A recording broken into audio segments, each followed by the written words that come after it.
3 haftadır Siyonist işgal rejiminin Gazze'de soykırımı devam ediyor.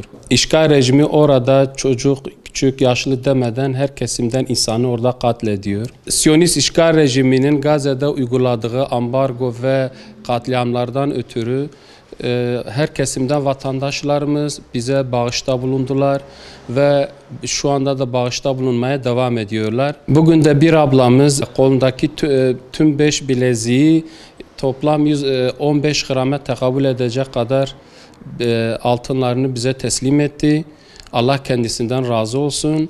Bu yardımların devam etmesini istiyoruz ve diğer insanlarımıza da örneklik teşkil etmesini diliyoruz inşallah.